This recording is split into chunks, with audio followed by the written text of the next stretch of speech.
24 देख रहे हैं आप। मैं हूं आपके साथ डॉक्टर मीना शर्मा। एक बार फिर से देश में वही मुद्दा जो हर साल, हर दशक, हर राजनीतिक दल के लिए सुर्खियों में रहता है, जनता को अपने पक्ष में करने के लिए। दिवाली से पहले सरकारी कर्मचारियों के लिए जिस तरह से बोनस की घोषणा की गई है, उसके बाद सवाल ये उठ रहा है कि आम आदमी के खाते में बढ़ती महंगाई के बीच क्या कुछ हासिल हो रहा है। जिस तरह से इस देश में महंगाई बढ़ रही है, आम आदमी की आवाज दब रही है। सरकारें एक के बाद एक बदलती हैं, लेकिन महंगाई पर कंट्रोल लगाम आखिर क्यों नहीं लगा पाती है।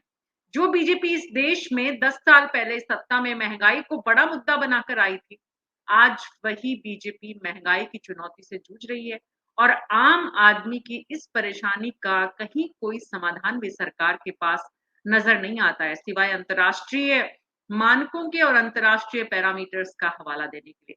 हमारे साथ राघवेंद्र सिंह हैं, कांग्रेस बीजेपी के प्रवक्ता, चंचल यादव समाजवादी पार्टी के प्रवक्ता, वेद माथुर जी आप आर्थिक मामलों के विशेषज्ञ हैं, राजनीति पे कड़ी पकड़ रखते हैं, और अजीत नाहर जी राजनीतिक विश्लेषक हैं। आप सभी का बहुत बहुत स्वागत है।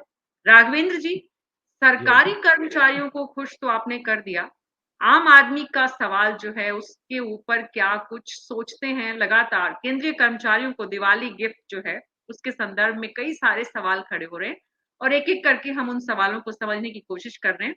लगातार कम हो रही महंगाई 9 महीने बाद अचानक रॉकेट बनी, लगातार कम हो रही, इस तरह से पिछले कुछ महीनों की तुलना करें तो, लेकिन पिछले कुछ सालों में देखें तो लगातार बढ़ी। आखिर आम आदमी को कमर तोड़ महंगाई से कैसे मिलेगी राहत। हाल ही के वर्षों में चुनावों में महंगाई बड़ा मुद्दा क्यों नहीं बन पाई। दरअसल मुद्दा बनाने का काम तो विपक्ष का होता है। क्या महंगाई के घटने बढ़ने में सरकार की कोई भूमिका होती भी है या नहीं, ये सवाल है। और इसी सवाल का जवाब राघवेंद्र सिंह जी से लेते हैं। राघवेंद्र जी, सरकार की कोई भूमिका है?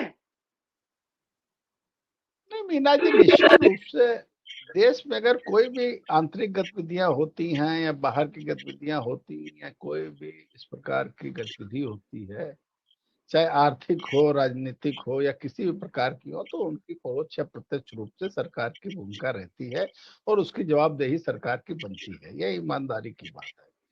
दूसरी ईमानदारी की बात यह भी मैं बता रहा हूं, जब से मैंने होश संभाला है मीना जी, महंगाई मुद्दा हमेशा रही है।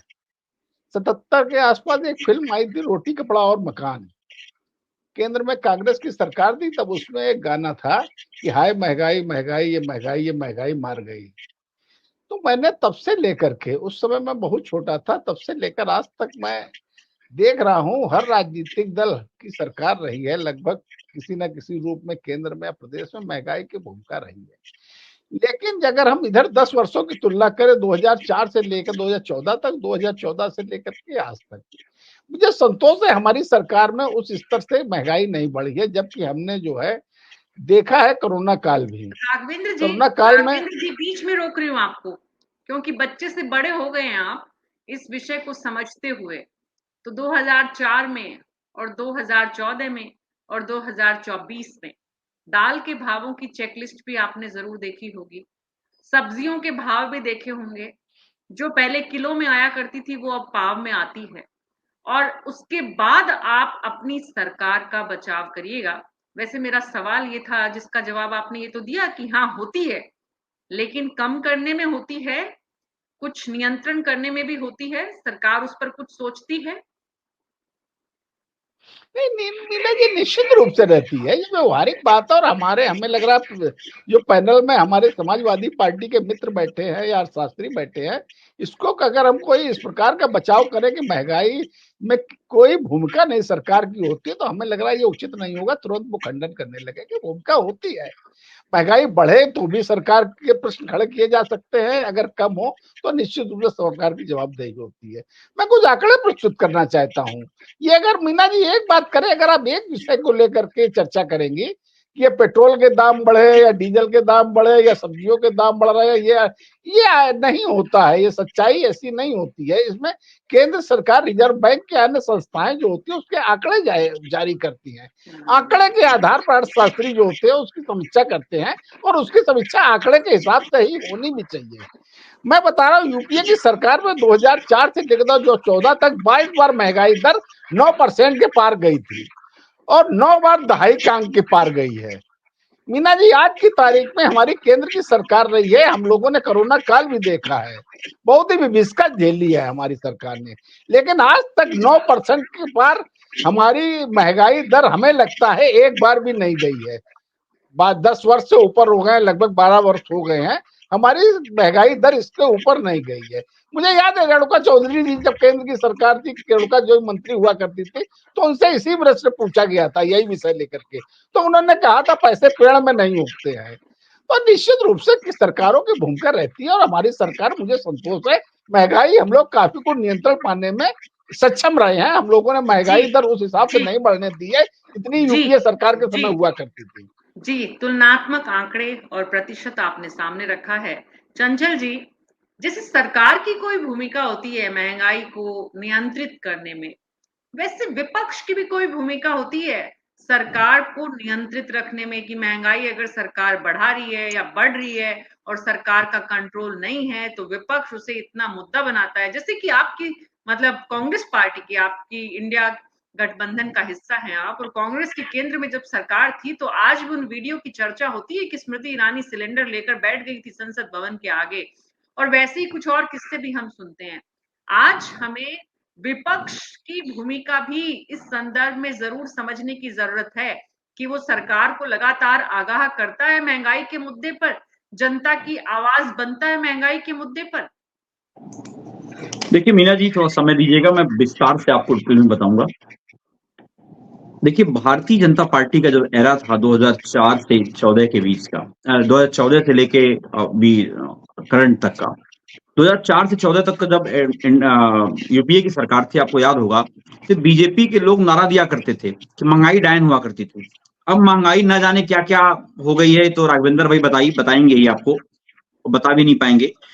एक जो सबसे महत्वपूर्ण बात है, आपने देखा होगा जिस तरीके से आदरणीय प्रधानमंत्री जी का चेहरा करोड़ों रुपए खर्च करके बीजेपी के लोगों ने बहुत हुई महंगाई की मार अब की बार मोदी सरकार, आपको याद होगा, बड़ी बड़ी होर्डिंग पूरे हिंदुस्तान में जितने पेट्रोल पंप थे, सब सारे पेट्रोल पंपों पे प्रधानमंत्री जी का नूरानी चेहरा लगा हुआ करता था, ये आपको याद होगा। और उस पेट्रोल पंप पे क्या लिखा होता था कि माँ के आंख में आंसू आया करते थे और गैस सिलेंडर की बात किया करते थे। 400 रुपए का गैस सिलेंडर इन भाजपाइयों ने अपने उद्योगपति साथियों को पैसा कमवाने के लिए और अपना पेट भरने के लिए 400 का गैस सिलेंडर 1000 रुपए के पार कर दिया इन लोगों ने। डीजल पेट्रोल का आपको याद होगा, बहुत हुई महंगाई की मार अब की बार, अब बहुत हुई डीजल पेट्रोल की मार अब की बार, मोदी सरकार का नारा था। डीजल पेट्रोल क्रूड ऑयल की कीमत $104 प्रति बैरल हुआ करती थी, तब उस समय 55-60 रुपए डीजल पेट्रोल मिला करता था, और यही बीजेपी के लोग पूरे प्रदेश में, पूरे देश में नंगा नाच किया करते थे।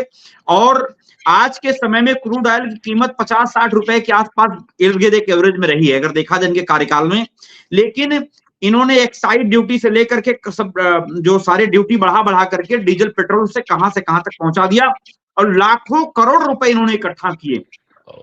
इसके बाद मैं आपसे कहना चाहता हूं, आपने चाहे वो सब्जी का दाम हो, चाहे दाल हो, शिक्षा, जो सबसे महत्वपूर्ण शिक्षा बता दूं आपको, शिक्षा हम लोग इलाहाबाद विद्यालय में पढ़ते थे, उसमें 650-700 रुपए एक साल की फीस हुआ करती थी। इन्होंने एनईपी ला करके आज एक ग्रेजुएशन में 2-2 सेमेस्टर कर दिया, 2-2 सेमेस्टर में अलग अलग फीस लग रही है, एकदम धन हो रही है। और विश्वविद्यालय से लेके आईएम से लेके आईआईटी से लेकर के सबकी फीस 4-4, 5-5 गुना बढ़ा दिया। उसके बाद चिकित्सा की बात कर लो, जो हमारी जो जरूरत की दवाएं हुआ करती थी, उन दवाओं को 4-4, 5-5 गुना बढ़ा दिया इन लोगों ने।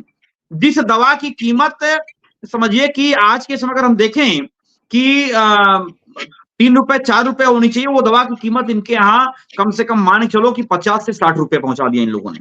आज ये हालत हो गई है कि आम आदमी, पूरा पेश कर दिया आपने, लेकिन आपके हर सेंटेंस में, आपकी हर लाइन में है कि इन्होंने ऐसा कर दिया।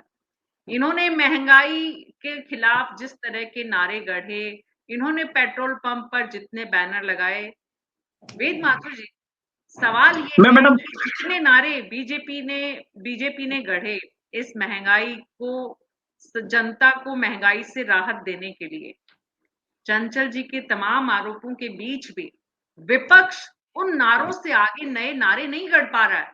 मैं बता रहा हूं मैडम, बस मेरी बात मान लीजिए। हाँ, जो मैंने आपको बताया था कि आपको कम से कम 16 बार एक्साइज ड्यूटी को बढ़ा करके जो है इन्होंने जो 11-12 रुपए एक्साइज ड्यूटी थी, इन्होंने ला करके 38 रुपए 39 रुपए तक एक्साइज बढ़ा करके आज डीजल पेट्रोल को कहां पे लाके खड़ा किया हुआ है। और ये आपने, इन्होंने कहा कि मैं ये नहीं कह सकता कि सरकार का इसमें, सरकार का पूरा रोल है। अगर आप देखो, अगर आप 2022 का चुनाव का रिजल्ट आप उठा के देखो, उस दौरान पिछले 3 महीने में डीजल पेट्रोल के दाम जो है नहीं बढ़ाए गए, और जैसे चुनाव खत्म होता है पिछले 1 महीने में लगातार 28 दिन लगातार डीजल पेट्रोल के दाम बढ़ाए गए थे। आप ये समझ लो कि सरकार के द्वारा ही महंगाई के ऊपर जो है वो किया जाता है। और आपको याद होगा प्रधानमंत्री जी बड़े बड़े मंचों से बोला करते थे कि डॉलर की कीमत और प्रधानमंत्री जी की उम्र में कंपटीशन चल रहा है। आप सोचो आज के समय में भी परसों का 84 रुपए पार कर गया है, लेकिन ये भाजपा उसके ऊपर कुछ बोलना नहीं चाहते। प्रधानमंत्री जी की उम्र भी बढ़ रही है। आपको याद होगा, वेद माथुर जी, ठीक है, सुनिए, वेद माथुर जी, ये जो पूरी सत्ता पक्ष और विपक्ष के पॉलिटिकल पार्टीज की जो जंग है वो तो है, लेकिन इसके बीच में है एक आम आदमी जो सबसे ज्यादा इस महंगाई से प्रभावित होता है। लेकिन वो आम आदमी जब रिएक्ट करता है कि महंगाई उसको परेशान कर रही है, तो वो वोट में तब्दील होता है। 2024 में जो भी परिणाम आए, उसमें महंगाई कितना बड़ा फैक्टर आप मानते हैं? सिर्फ बात 2024 के लोकसभा चुनाव की छोड़ दें, अभी भी आप महंगाई को जिस तरह से देखते हैं, आम आदमी का रिएक्शन क्या दिखता है? मीना जी, सबसे पहले तो ये बात बड़ी स्पष्ट है कि जब मैं बाजार में सामान खरीदने जाता हूँ और मुझे चीजें महंगी मिलती हैं, तो मैं एक कंपैरिजन नहीं करता हूँ कि 1927 में क्या था, 2020 में क्या था, या मनमोहन सिंह ने क्या किया। मैं सीधा एक शब्द में ये समझता हूँ कि महंगाई बढ़ी है, पहली बात।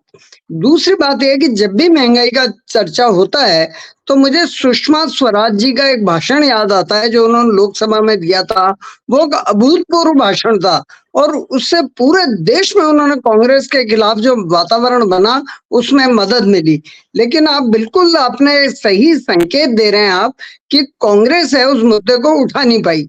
इसमें एक मजेदार बात यह है मैम कि जब से मोदी जी सत्ता में आए हैं, वो कोई भी परीक्षा देते हैं तो प्रश्न पत्र वो खुद सेट करते हैं।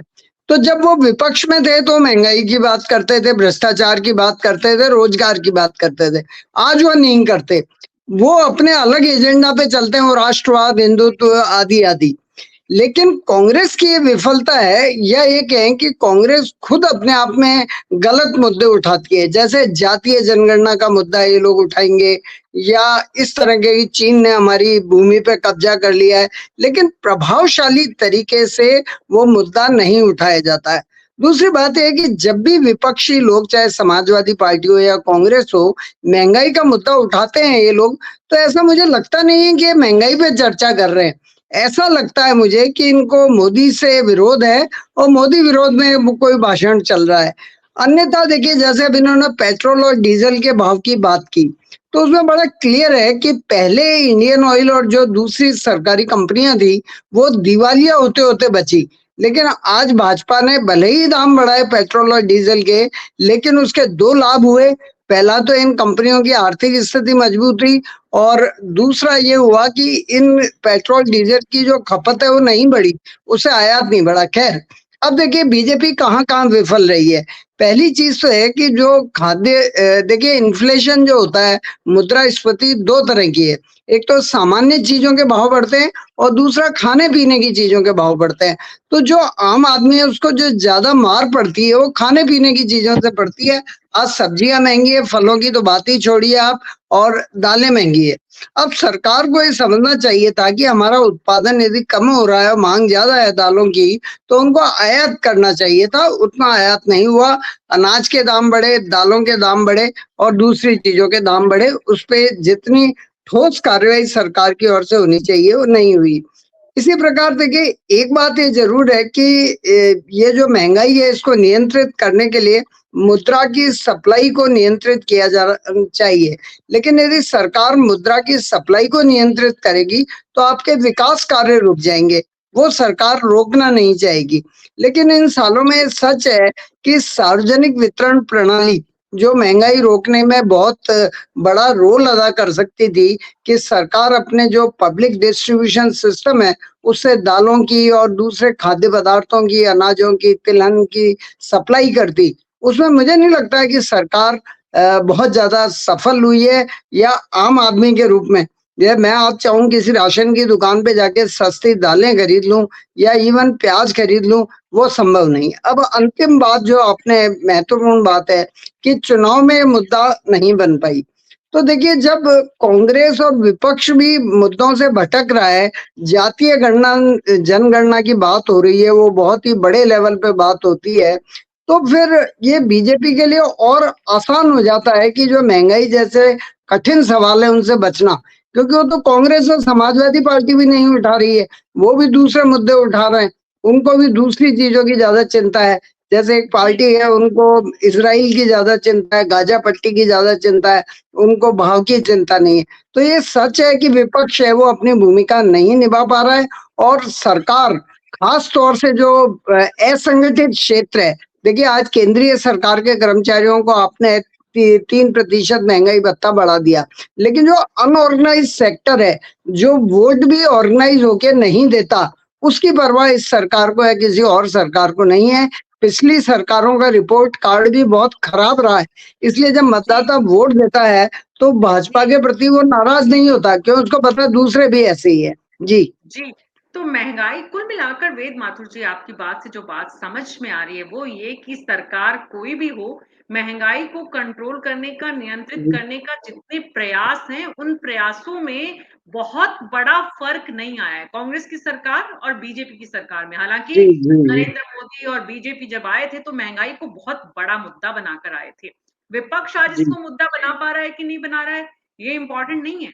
इम्पोर्टेंट ये है कि जो सरकार सत्ता में आई जिस मुद्दे को लेकर, उस मुद्दे को लेकर उतना काम नहीं कर पाई। लेकिन एट द सेम टाइम आपका कहना है कि डेवलपमेंट के कामों को आगे बढ़ाने के लिए भी ये कहीं ना कहीं महंगाई एक कंपल्सन है। लेकिन इस बीच में एक और जो सबसे इंपॉर्टेंट फैक्टर है वो ये कि आम जनता भी बढ़ते महंगाई के साथ साथ अपने बजट का कैलकुलेशन, मैनिपुलेशन कर लेती है, उसे कहाँ करना है, कितना कहाँ लगाना है।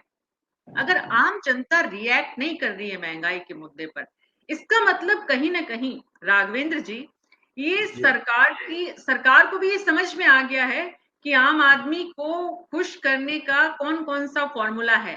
महंगाई वहां बड़ा मुद्दा नहीं है, आम आदमी को नैरेटिव्स में ज्यादा उलझाए रखो तो वोट देने जब जाएगा तो उसके लिए महंगाई उतना बड़ा फैक्टर नहीं होगा राष्ट्रवाद के मुद्दे पर या दूसरे मुद्दों पर। शायद यही वजह है कि मैं चंचल जी के पास जाऊंगी तब इस बात को करूंगी। लेकिन राघवेंद्र जी, सत्ता को, सरकार को भी ये समझ में आ चुका है, विपक्ष में थे तब अलग बात थी, सत्ता में आने के बाद कि सत्ता में रहने की मजबूरी है महंगाई का बढ़ना। नहीं मीना जी, ऐसा नहीं है। हम लोग जो है ईमानदारी से काम करने का प्रयास करते हैं। हमारी केंद्र की सरकार हो चाहे प्रदेश की सरकार हो, अंत्योदय को विषय को लेकर ईमानदारी से काम करती है। हम लोगों ने गरीबों के लिए 5.5 लाख रुपए तक का बीमा किया निःशुल्क। हम लोग निःशुल्क आवास उपलब्ध करा रहे हैं, बिजली कनेक्शन मुफ्त करा रहे हैं, गैस कनेक्शन, पानी कनेक्शन। हम लोग जो समाज के अंतिम पायदान पे खड़ा व्यक्ति जो है, बहुत बड़ी आबादी है मीना जी, उसको लेकर के हम लोगों ने निःशुल्क बहुत सारी योजनाएं चला रखी है, यहाँ तक कि अन्न के लिए भी योजनाएं चला रखी है। हम लोग बेहतर प्रयास करते हैं, ऐसा नहीं है। कहीं ना कहीं थोड़ी कमी रही जाती है। देखिए ये बात कहने में हमें कतई गुरेज नहीं है। जब केंद्र की सरकार कांग्रेस की थी 2004 से 14 तक 9% से कभी नीचे महंगाई दर आई नहीं है, और हमारी सरकार आज तक 7% से ऊपर गई नहीं है। और कोरोना काल भी मैंने देखा है, हमारी सरकार ने कोरोना काल भी देखा है, तो ये बात कहना उचित नहीं है। बहुत सी चीजें ऐसी होती हैं, जैसे अन्न उत्पादन होना है या सब्जी उत्पादन नहीं हुई है, तो उसका प्रकृति का भी बहुत बड़ा भाग होता है, प्रकृति का भी हिस्सा होता है। माना कहीं बाढ़ आ गई तो निश्चित रूप से सब्जियां बह जाएंगी, किसी क्षेत्र में गेहूं का उत्पादन कम होता है, कहीं गन्ना का उत्पादन कम होता है, दलहन का उत्पादन कम होता है, तो इसका भी बहुत सा प्रभाव पड़ता है। लेकिन हम लोग ईमानदारी से प्रयास करते हैं। ये सारी बातें राघवेंद्र जी सत्ता में आने के बाद ही बेहतर ढंग से समझ में आती है, विपक्ष में रहते हुए नहीं आती है। ये बात सही है चंचल जी? देखिए वो गौंडवी साहब की लाइनें है ना, तुम्हारी फाइलों में गांव का मौसम गुलाबी है, मगर ये आंकड़े झूठे, ये दावा किताबी है। ये इनके लिए काफी चरितार्थ बैठता है। ये इनके 9% चिल्लाए जा रहे हैं। आप बता दो राघवेंद्र भाई, 400 रुपए का गैस सिलेंडर 1200 में खरीदते हो तो घर में डांट पड़ती कि नहीं पड़ती, बताओ पहले। ये लोग पूछते नहीं, बताओ कौन से पार्टी के नेता हो जो 400 वाला गैस सिलेंडर 1200 में मिल रहा है, घर में डांट पड़ती है, मैं जानता हूं। लेकिन आप यहाँ दर्द नहीं व्यक्त कर पाओगे, मुझे पता है। घर में आप जाते हो petrol pump, diesel petrol pump जाते हो पेट्रोल भराने के लिए, तब भी मन कोसता होगा कि कौन सी सरकार है जो डीजल पेट्रोल को जो 40 से 45 50 से पहुंचाने के बजाय वो पहुंचा दिया, 100 पार कर दिया। मुझे मालूम है। दूसरी बात जो मैं कहना चाह रहा हूं, आपने मैम आपने जिक्र किया कि आंदोलन की बात करी। हमारे समाजवादी छात्र सभा के नौजवानों ने इलाहाबाद विश्वविद्यालय में लगातार 368 दिन धरने दिए कि विश्वविद्यालय की फीस को कम किया जाए, लेकिन ये भाजपाइयों के बात समझ में आई नहीं। और इन्हें पता है इनको शिक्षा से कुछ लेना है नहीं। आप सोचो जो है इन्होंने 2% हीरे के ऊपर जीएसटी लगा रखा है और 18% जो है बुक्स के ऊपर और जो है जो स्टेशनरी के सामान है उसके ऊपर 18% जीएसटी लगा रखा है। तो सरकार का एजेंडा क्या है? कुछ शिक्षा को नहीं देना चाहते आम जनमानस में। आप सोचो जो एनईपी लेके आए हैं, न्यू एजुकेशन पॉलिसी, आप विश्वास नहीं करोगे, गांव का गरीब का बच्चा जो बेचारा किसान परिवार का था, वो कम से कम 1000 रुपए 1500 रुपए इकट्ठा कर लेता था, उसकी फीस इकट्ठा कर लेता था पहले, और वो एडमिशन करा करके बीए कर लेता था, ग्रेजुएशन कर लेता था, बीए या बीएससी कर लेता था। आज हालत ये कर दी है सरकार ने, कम से कम अगर आपको बीएससी करना है, बीए करना है, तो कम से कम 14 से 15 रुपए लगने हैं। आप सोचो गरीब परिवार का बच्चा बेचारा इकट्ठा नहीं कर पाएगा, तो जब वो इकट्ठा नहीं कर पाएगा, शिक्षा आगे बढ़ नहीं पाएगा। अगर आप आंकड़े उठा के देखो राघवेंद्र भाई, मैं आपको ऑन रिकॉर्ड बोल रहा हूं, चेक कर लेना आप, इंटर के बाद पढ़ने वाले छात्र छात्राओं की संख्या कम हुई है। पहले इंटर के बाद जो कन्या विद्याधन मिला करता था, हमारी बहनें कम से कम इंटर के बाद ग्रेजुएशन किया करती थी, और सपा शासन में लोगों को एक तरीके से कि मोटिवेशन था, चलो भाई हमको कन्या विद्याधन मिलेगा, हम आगे पढ़ाई करेंगे। लेकिन आज की हालत ये हो गई है कि वो बच्चे जो आगे कंटिन्यू पढ़ाई नहीं कर पा रहे हैं, ड्रॉप बहुत ज्यादा कर रहे हैं बच्चे। दूसरी बात, अगर आप देखो, डॉलर के ऊपर प्रधानमंत्री जी के बड़े बड़े बयान आया करते थे, आपको याद होगा, लेकिन अब प्रधानमंत्री जी के मुंह से पिछले 10 सालों में डॉलर सब सुनाई भी नहीं दिया होगा, न तो बीजेपी कोई प्रवक्ता बोलना चाहता है। और महंगाई तो पूरे चुनाव के दौरान लोग सोचते रहे कि प्रधानमंत्री जी के मुंह से एक बार निकल जाए कम से कम, लेकिन एक बार भी पूरे चुनाव के दौरान नहीं निकला, न तो बीजेपी का न किसी के। और आपको मैं बता दूं, प्रधानमंत्री जी किसी मंगलसूत्र की बात करते रह गए, कभी जो है आपकी भैंसे छीन ले जाएंगे कांग्रेस वाले, कभी जो है आपकी गाय छीन ले जाएंगे, कहीं आपका 1-2 कमरा बांट करके मुसलमानों को दे देंगे, केवल ध्रुवीकरण का काम करते रहे। जनता सब कुछ जान चुकी है। सारी बात आप कर लेंगे चंचल जी, प्रधानमंत्री का एजेंडा भी बता देंगे, बीजेपी की नियति और नियत भी बता देंगे, उनकी कार्यशैली भी बता देंगे, लेकिन आम आदमी की इस परेशानी का समाधान किसके पास है? वेद माथुर जी, आम आदमी का परेशानी का समाधान यह है मैडम, जब तक बीजेपी सरकार में रहेगी, शिक्षा, चिकित्सा, बिजली, पानी सब महंगी कर दिए। आज उत्तर प्रदेश के लोग पूरे देश में सबसे ज्यादा महंगी बिल खरीद रहे हैं, सबसे ज्यादा महंगी बिजली यूज कर रहे हैं, सबसे ज्यादा। सरकार बनाने वाला तो वो आम आदमी ही है, और उसी की मैडम आम आदमी महंगाई से हम भी प्रभावित होते हैं, राघवेंद्र भाई प्रभावित होते हैं, आप भी प्रभावित होते हैं, हमारे माथुर साहब भी प्रभावित होते हैं। लेकिन माथुर साहब ने एक सवाल किया था, मैं उसका जवाब दे दूं। मैडम 10 सेकंड दीजिए। मैडम सर ने बोला था कि जो बहुत सारी कंपनियां दिवालिया होने कंडीशन में थी, मोदी जी ने उनको उबारने का काम किया। मैंने अपनी पहली लाइन में कह दिया कि मोदी जी ने अपने उद्योगपति साथियों को पैसा कमवाने के लिए डीजल पेट्रोल के दाम आसमान पे पहुंचाने का काम किया, अपने मित्रों का नुकसान ना हो। आप सोचो जो अडानी अंबानी है, वो आप सोचो जब दुनिया में पूरे सारे उद्योगपतियों के इनकम कम हो रही थी, और हमारे अडानी जी कहां से कहां पहुंच गए।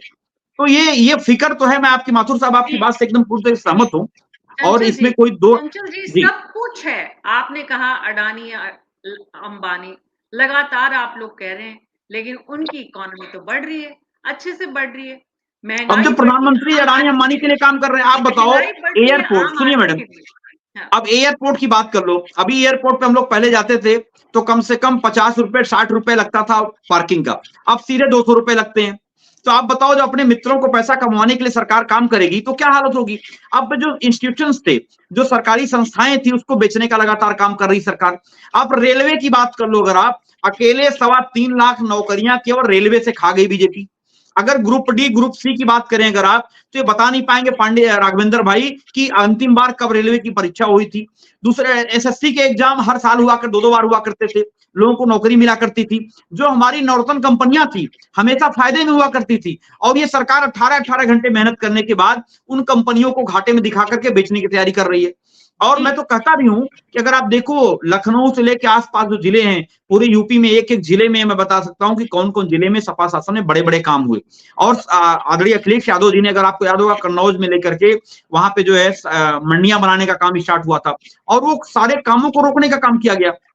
अगर आज वो मंडियां बन गई होती तो कम से कम वहां का जो आलू पैदावार जो किसान करता है, उस आलू की सही तरीके से उसको किसान को खरीद मिल जाती, उसको रेट मिल जाता, रेट भाव अच्छा मिल जाता, तो कम से कम उसका विकास होता, महंगाई के ऊपर अंकुश लगता। सवाल ये वेद माथुर जी, सब कुछ समाजवादी पार्टी या कांग्रेस के प्रवक्ता के पास आंकड़ों के साथ कहने के लिए है, लेकिन मेरा बहुत मौजूद वाजिब सवाल ये है कि जो आम आदमी इस महंगाई से सबसे ज्यादा प्रभावित होता है, वो चुपचाप इसे सहता है, बर्दाश्त करता है, वो कहीं नहीं निकलता है सड़कों पर आंदोलन। यूपी की जनता ने जवाब दिया मैडम, महंगाई को लेके जवाब दिया, बेरोजगारी को लेके जवाब दिया, इनका हिंदुत्व एजेंडा पिट गया। आपने देखा होगा जो इनका हिंदुत्व एजेंडा था इसी उत्तर प्रदेश के अंदर। हरियाणा में क्या हुआ? अब मैडम हरियाणा में तो आपने देखा ही होगा, मैं उसके लिए डिनाई नहीं कर रहा हूं, आपके सामने रिजल्ट है, मैं उसके लिए कुछ नहीं करना चाह रहा हूं, लेकिन ये जरूर है कि हरियाणा की जनता ने भी जो एक संदेश दिया है, तो कम से कम ये समझने की जरूरत है बीजेपी वालों को भी, उनको भी कुछ गलतियां हुई कांग्रेस से, नहीं तो वो हरियाणा में लोग क्या सफाया जाता है इन लोगों का, लेकिन वो कांग्रेस ने गलतियां की, ये सच्चाई सबको पता है। लेकिन एक बात ये मैं जरूर कहना चाहता हूं कि आज के समय अगर आप देखें तो उत्तर प्रदेश में शिक्षा का व्यवसायीकरण कर दिया आदरणीय मुख्यमंत्री जी ने। आपको याद होगा सपा शासन में 2 विश्वविद्यालय बने, एक जो है इलाहाबाद के प्रयागराज में, एक सिद्धार्थनगर में। ये बता नहीं पाएंगे एक भी विश्वविद्यालय इन्होंने शुरू किया। जी वेद माथुर जी, शिक्षा की बात, व्यापारिक मंडियों की बात, चंचल यादव जी की अच्छी बात ये कि वो आंकड़ों के साथ आते हैं, तथ्यों के साथ आते हैं, और अपना पूरा का पूरा तैयारी जो है उनकी अपने विषय पर होती है। लेकिन सवाल ये वेद माथुर जी, जो मैं बार बार आपसे और कई बार मैं पब्लिक प्लेटफॉर्म पर अलग अलग मंचों पर भी जब जाती हूँ तो इस बात को समझने का प्रयास करती हूँ कि जो आम आदमी इस महंगाई से सबसे ज्यादा जिसकी कमर टूटती है, वो एक बार भी कमर सीधी खड़ी करके होता नहीं है इस मुद्दे पर बात करने के लिए कि भाई इस बार मैं वोट नहीं देने वाला, या सरकार को मेरे लिए महंगाई दूर करने के लिए कुछ करना चाहिए। पॉलिटिकल पार्टीज के प्रदर्शन में कुछ वर्कर्स आ जाएंगे और पॉलिटिकल पार्टीज को भी ये समझ में आ गया कि महंगाई की बजाय जो है वो इस बार जातिगत जनगणना का मुद्दा चलेगा, कि कोई ध्रुवीकरण का मुद्दा चलेगा, कि कुछ और। मीना जी, मैं 5 साल उत्तर प्रदेश में बिता के आया हूँ एक आम आदमी की तरह, ठीक है, जहाँ मुझे कोई जानता नहीं था। तो वहां मेरे एक पड़ोसी थे, तो वो बीजेपी के बड़े प्रखर आलोचक थे। तो जब चुनाव हुआ मैंने उनसे पूछा किस पार्टी को वोट दिया, तो उन्होंने कहा जी बीजेपी को। तो मैंने कहा क्यों भैया, आप तो दिन रात बीजेपी की आलोचना करते थे, महंगाई का, रोजगार की, इसकी बात करते थे। तो कहने लगे साहब मेरे एक जवान बेटी है, इसलिए मुझे योगी की सरकार चाहिए। इस सरकार में लॉ एंड ऑर्डर की स्थिति बेहतर है। समाजवादी पार्टी की जब सरकार थी तो यहाँ लॉ एंड ऑर्डर की स्थिति खराब थी। ये कड़वा सच है। आज मुझे प्याज या आलू, जो ये बता रहे हैं चंचल जी कि साहब आलू की मंडी बन जाती, आलू सस्ता मिल जाता, तो मेरे पास एक ऑप्शन है कि मेरी बहन या बेटी की इज्जत है, सुरक्षित है, और आलू सस्ता मिल रहा है, तो मैं किस ऑप्शन पे जाऊंगा? ये कड़वा सच है। इसको समाजवादी पार्टी को समझना पड़ेगा कि उनकी जो उनपे ठप्पा लग गया एक लॉ एंड ऑर्डर का, और वो एक आम आदमी फील करता है। ऐसा नहीं है कि कोई मोदी जी के कहने से या किसी के कहने से वो भ्रमित हो रहा है। तो इनकी जो गवर्नेंस है ना, जिन लोगों ने मध्य प्रदेश में दिग्विजय सिंह की गवर्नेंस देखी, वो 20 साल 30 साल वोट देने को तैयार नहीं है कांग्रेस को। तो ये बात है। लेकिन ये भी सच है कि आज की राजनीति के अंदर सरकारें उन्हीं मुद्दों को फोकस कर रही है जिनसे वोट मिल रहा है। जैसे राजस्थान में या कई राज्यों में 100 यूनिट बिजली फ्री है, कहीं कुछ है, कहीं कुछ है। तो ये महंगाई से राहत देने का वैज्ञानिक तरीका नहीं है। वैज्ञानिक तरीका ये है कि आप कहीं कहीं जो किसान है उनका उत्पादन बढ़ाने पे सारा फोकस रहे, और उत्पादन बढ़ाने के अलावा उनको उन्नत नस्ल के बीज दिए जाएं, सस्ता इनपुट दिया जाए, खाद बीज सस्ते हों। उसके अलावा भंडारण एक बहुत बड़ी समस्या है। कोल्ड स्टोरेज सेंटर इतने महंगे होते हैं कि वहां सब्जियां और दूसरी चीजें रखना मुश्किल होता है। तो भंडारण एक बहुत बड़ी समस्या है, उसको कोई एड्रेस नहीं कर रहा, सब लोग शॉर्ट टर्म उसमें जाते हैं। और जब कोई राजनीतिक पार्टी मुद्दा उठाती है मीना जी, तो उसकी बात इसी तरीके से होती है कि साहब मनमोहन जी ने ये किया, मोदी ने ये किया, वो आर्थिक मुद्दे पे बात नहीं करते हैं। उससे क्या होता है कि मतदाता उसको गंभीरता से नहीं लेता, और मतदाता ने दूसरे दलों की यानी विपक्ष की परफॉर्मेंस देखी हुई है, तो वो रिलाई नहीं करता। वो क्रेडिबिलिटी का इश्यू है। यदि ये कहते हैं कि हम मुद्दा उठा रहे हैं लेकिन मतदाता नहीं सुन रहा है, फिर भी वोट बीजेपी को दे रहा है, तो इसका मतलब आपकी विश्वसनीयता नहीं है। एक और महत्वपूर्ण बात कि मैं अंतिम बात कहूंगा, उसके बाद 1 मिनट चंचल जी आपकी बात पे, कि आपने कहा साहब उत्तर प्रदेश में लोकसभा के अंदर बीजेपी रोजगार के मुद्दे पे और दूसरे मुद्दों पे हारी कई लोकसभा क्षेत्र। कड़वा सच है कि जो आपकी सोशल इंजीनियरिंग थी, बीजेपी नो डाउट हिंदुत्व के नाम पे वोट लेती रही है और लेती है, लेकिन आप भी जो आपका जातिगत इंजीनियरिंग थी, उसमें शह और मात के खेल में आपने इस बार योगी जी को मात दे दी। जो सोशल इंजीनियरिंग या जातियों के समीकरण थे वो आपने साथ लिए। ऐसा नहीं है कि आपने कोई रोजगार के मुद्दे पे चुनाव जीता है। बिल्कुल मैं सर मैडम जी आपके पास आऊंगी। नहीं, मेरा सवाल ऐड ऑन कर लीजिएगा मैडम प्लीज। जी मैं सर का देखिए, सबसे पहले तो माथुर सर मैं आपको अपडेट कर दूं, शायद मेरा ख्याल है यूपी के बारे में ज्यादा ना जानते हो। आपको याद होगा 2012 का जब अखिलेश यादव जी मुख्यमंत्री बने, इसी उत्तर प्रदेश के अंदर हमारी बहनों के साथ कोई घटना घटती थी, थाने जाना पड़ता था। और पता है, अगर कोई घटना घट जाती थी, मुझे याद है लखनऊ आईटी कॉलेज में प्रोग्राम था, आदरणीय अखिलेश यादव जी चीफ गेस्ट थे, वहां एक बहन ने रोते हुए आदरणीय अखिलेश यादव जी से जिक्र किया कि मेरे साथ बदतमीजी हुई और मुझे थाने जाने पड़ा, तो फिर मेरे घर वालों ने मना कर दिया।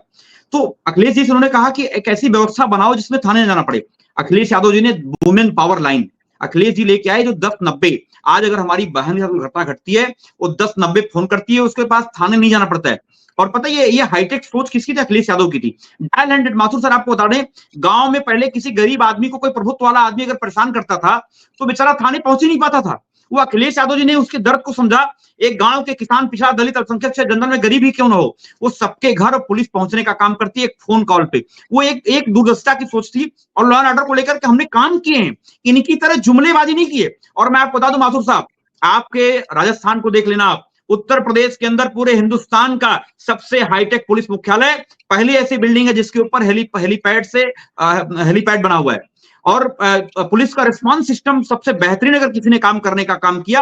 पहले गाड़ियों का मजाक बनता था कि पुलिस की जीप नहीं पहुंच पाती है, वो जो है लड़ जाती है या डीजल खत्म होता है, पेट्रोल खत्म होता है। आदरणीय अखिलेश यादव जी ने उसमें इनोवा से लेके, स्कॉर्पियो से लेकर के, बोलो से लेके वहां तक घर घर तक पहुंचाने का काम किया। अगर किसी ने लॉ एंड ऑर्डर को लेकर काम किया, अखिलेश यादव जी ने काम किया। मैं पूछना चाहता हूं बीजेपी के लोगों से, बता दो कोई काम किया आपने पुलिस को हाईटेक करने के लिए? केवल जुमलेबाजी। दूसरी बात, आपने एक सवाल और किया था, मैं आपसे बता दूं सर, जातिगत जनगणना इस देश की हकीकत है। जिसकी जितनी संख्या भारी उसकी उतनी हिस्सेदारी। हम लोग जातिगत जनगणना के साथ साथ में रोजगार हमारा प्रमुख मुद्दा था और रहेगा भी। और अगर आप देखो, आप सिंपल सी बात है, आप देखो मुख्यमंत्री जी के सजाती हैं बैठे राघवेंद्र भाई, एक विधायक जो पिछले समाज का है, अभी परसों नरसों उसको पीटा गया, अवधेश सिंह ने पीटा, पब्लिक प्लेस से पीटा, और पीटने के बाद उसका अगले दिन बीजेपी वाले सम्मान समारोह कराते हैं, देखो देखो कौन आया, शेर आया, शेर आया। आप बताओ, लॉ एंड ऑर्डर की बात करो, विधायक पीटा जा रहा है। अब मजाल है उसके घर बुलडोजर चल जाए अवधेश सिंह के खिलाफ, अब मजाल है अवधेश सिंह की गिरफ्तारी हो जाए। मैं चैलेंज करता हूं, आप लॉ एंड ऑर्डर क्या बात करेंगे उत्तर प्रदेश में? आज महिला अपराध में उत्तर प्रदेश नंबर 1 है सर, आज कस्टोडियल डेथ में नंबर 1 है सर।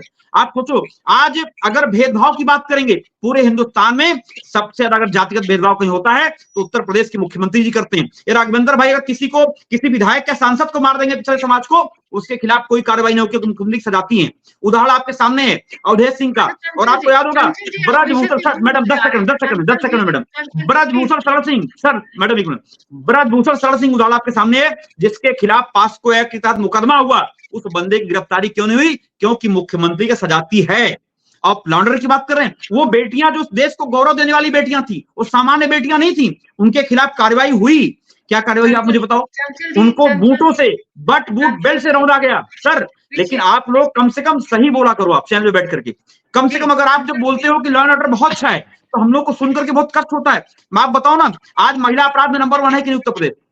इसी उत्तर प्रदेश में अगर महिलाओं से अत्याचार होता है, उस महिला को जला दिया जाता है, मार दिया जाता है और कोई कार्रवाई नहीं होती है।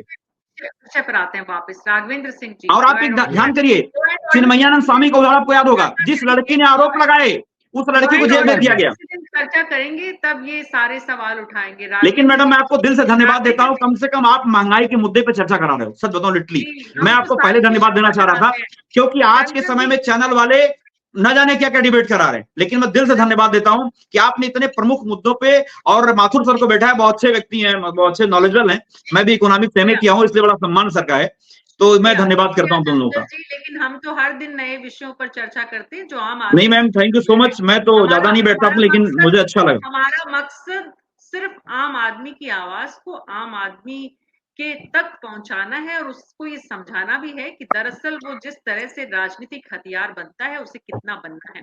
राघवेंद्र सिंह जी, ये बात सही है कि फ्री किट देने से काम चल जाता है, तो महंगाई पर लगाम लगाएं या ना लगाएं, सरकार को ये समझ में आ गया है। मीना जी, अभी लोगों ने, अभी हमारे चंचल यादव जी ने लॉ एंड ऑर्डर पे इतना लंबा चौड़ा भाषण दे दिया। उन्होंने नहीं, प्लीज कुछ थोड़ा बोलना चाहिए। आप बता दो अवधेश सिंह को कब जेल भेजोगे? अरे ये बताइए कब जेल भेजोगा, बता दो। अतीक अहमद ने 24 कांस्टेबल को हिरासत में ले लिया। मेरे भाई अतीक मर चुका है, अतीक मर चुका है, अतीक की हांडी बार बार नहीं चलने वाली है। बताओ अवधेश सिंह को जेल कब भेजोगे? आप लोगों ने ब्रजभूषण शरण सिंह को जेल कब भेजोगे? बताओ ब्रजेश सिंह को जेल कब भेजोगे? बताओ धनंजय सिंह को जेल कब भेजोगे? बताओ अभय सिंह जेल कब भेजोगे? नहीं भेजोगे, मैं जानता हूँ आपको। अपराधीकरण आप ही लोगों ने किया। अरे फिर वही बात कर रहे हो, मीठा मीठा चलेगा। आप लोगों के समय छाया रहता था। बताओ विधायक को पीटा कि नहीं पीटा पब्लिक प्लेस पे अवधेश सिंह ने? माफिया राज जिस तरीके से बड़े बड़े अपराधियों के सख्त लाइसेंस बनाए थे आप लोगों ने। राघवेंद्र भाई आप बताओ ना, अवधेश सिंह ने विधायक को पीटा कि नहीं पीटा? आपको अरे शर्म तो आपको आनी चाहिए, शर्म तो आपको आनी चाहिए। विधायक को पिटवा रहे हो, 5,000 लड़ाई लड़ रहे हैं, पिछड़ों की लड़ाई हम लोग लड़ रहे हैं, और आप क्या जितने पिछड़े हैं, जितने दलित के नेता हैं, कोई बोलने की हैसियत नहीं है। जिस दिन बोलेगा उसको बीजेपी क्या करेगी मैं जानता हूँ। दिनेश लाल खट्टी के साथ घटना हुई, वो जाके साथ बैठ गए। आप देखिए योगेश वर्मा को मारा गया, और क्षत्रिय समाज का व्यक्ति मारता है, उसका सम्मान कराते हो, क्या बात करोगे? शासनकाल में हुए थे 2017 तक 1,000 दंगे हुए थे उत्तर प्रदेश में। देश की जनता ने आए दिन दंगे हो रहे हैं, माफियाओं के साझीदार आए दिन दंगे हो रहे हैं। मीना जी मैं आपको बता दूं, माथुर साहब सुन लीजिए, यही सरकार है, यही मीडिया के लोग थे, अखिलेश जी की फोटो एक तरफ लगाते थे और दंगे एक तरफ दिखाते थे। आज मजाक कोई दिखा दे। चंचल जी देखिए, जब आप बोल रहे थे तो राघवेंद्र जी शांति से सुन रहे थे। न्यूज 24 की डिबेट की एक मर्यादा है, आप प्लीज उसे बनाए रखिए और राघवेंद्र जी को सुनिए। राघवेंद्र जी आपका ऑडियो ऑन करें प्लीज। राघवेंद्र जी का ऑडियो ऑन करें। राघवेंद्र जी अपना ऑडियो ऑन करिए प्लीज। हाँ आवाज आ रही है? हाँ जी हाँ जी हाँ। उत्तर प्रदेश की जनता ने इनको देखा था, जिस प्रकार से आतंकवादियों को छुड़वाने अखिलेश यादव अपनी शासनकाल। राघवेंद्र जी मेरा सवाल अगर आपको याद नहीं है तो मैं दोबारा सुना दूं आपको। चलिए आप बताइए, सवाल पूछिए। मैंने सवाल ये किया था कि केंद्र की सरकार और राज्य की सरकार को ये समझ में आ गया है कि फ्री गिफ्ट देने से, फ्री अनाज देने से महंगाई पर नियंत्रण नहीं भी हो तो चलता है। नहीं मीना जी देखिए, ये स्वच्छ बहस नहीं है, हमें लग रहा है। आप लोग पूरे आंकड़ों के अनुसार अगर आप बहस करें, पूरे 4 से लेकर 14 से 14 से लेकर अभी तक बहस करें, तो हमें लग रहा है सार्थक बहस होगी। मुझे याद है जब देश की आर्थिक स्थिति खस्ता हाल हुआ करती थी, चंद्रशेखर जी प्रधानमंत्री थे, हमारे देश की आर्थिक स्थिति क्या थी? हम लोगों ने सोना गिरवी रखा हुआ था, और 2004 से 14 तक स्थिति देखे 10वें पायदान पर हमारी अर्थव्यवस्था थी। हम लोगों ने उसको आज की तारीख में 4थे पायदान पे लाने का काम किया है। 5वें पायदान पे अब 4थे पायदान पे हो गई है। हम लोगों ने ब्रिटेन को पछाड़ करके बनाया हुआ है। हम लोगों ने ईमानदारी से काम किया है। आज की तारीख में हमारी अर्थव्यवस्था पहली सरकारों की तुलना में बहुत बेहतर है। अगर अब महंगाई की बात करें तो महंगाई भी हमारी संतोषजनक है। बता तो रहे हैं, आज तीसरी हमारा कार्यकाल चल रहा है, 7% से ऊपर महंगाई दर नहीं बढ़ी है। अगर पर्टिकुलर टमाटर को विषय को लेकर के चर्चा करते हैं तो हमें लग रहा है ये उचित बात नहीं है। ओवरऑल आप बात करिए। मैंने बताया ना इनकी सरकार में कितनी कितनी महंगाई दर बढ़ी थी। उत्तर प्रदेश की जनता ने हमारे काम पर मोहर लगाई है, देश की जनता ने हमारे काम पर मोहर लगाई है। हम मध्य प्रदेश से लेकर के त्रिपुरा, हिमाचल, उत्तराखंड, दिल्ली, गुजरात, छत्तीसगढ़, 7 राज्यों में इनका सुपड़ा भी साफ हो चुका है। उत्तर प्रदेश को लेकर के ये लोग गाना गाते हैं। अब उत्तर प्रदेश में निश्चित रूप से केंद्र में जो हमारी चुनाव भी पार्लियामेंट के हुए थे तो उतना बेहतर परफॉर्मेंस नहीं हुआ था। अब आगे आने वाले समय में देखिएगा 10 सीटों पर चुनाव उत्तर प्रदेश में होने वाले हैं मीना जी, देखिएगा क्या स्थिति होती है। हाँ 9 पे है, लेकिन 10 का ही मान के चलिए, 10 पे ही होंगे तो 10 पे ही, एक भी देर सवेर महीने 2 महीने के अंतर में वो भी होगा। 10 सीटों पर चुनाव होने वाले हैं। देखिए हम लोग जो है जो काम करते हैं ईमानदारी से काम करते हैं। हम लोग इस प्रकार से नहीं काम करते हैं कि एमवाई समीकरण बना लिया, पीडीए समीकरण बना लिया, इस प्रकार से वोट हासिल करने की जुगत बना ली। जानकारी है केंद्र सरकार के सर पर कितना कर्ज है? 2004 में कितना था, 14 में कितना था और 24 में कितना है? एक तरफ केंद्र सरकार के सिर पर कर्ज की संख्या जो है आंकड़ों की, वो कितनी बढ़ गई है, उसका भी विश्लेषण जरूर करिएगा। न्यूज़ 24 पर आज हमारे साथ इतना ही। हर दिन हमारी कोशिश होती है कि आप सबका बहुत बहुत शुक्रिया कि जनता के मुद्दों को हम जनता के साथ साझा करें, ताकि जनता समझे कि राजनीतिक दल उनकी भावनाओं और उनके मुद्दों के साथ जो खिलवाड़ करते हैं, उससे दरअसल उनको क्या हासिल होता है और उन्हें अपने राजनेताओं से और राजनीतिक दलों से क्या हासिल करना है। महंगाई एक बहुत बड़ी समस्या है, जिसका समाधान इंदिरा गांधी की सरकार से लेकर आज तक हर सरकार करने का प्रयास या दावा या वादा तो करती है, लेकिन कर नहीं पाती है। हर साल महंगाई की दर बढ़ती जाती है और ऐसे में आम आदमी पिसता जाता है। आम आदमी के लिए इस देश में डेमोक्रेसी है, इसलिए आम आदमी समझे कि उस डेमोक्रेसी का उसे कैसे फायदा लेना है। न्यूज़ 24 पर आज मेरे साथ इतना ही। नमस्कार।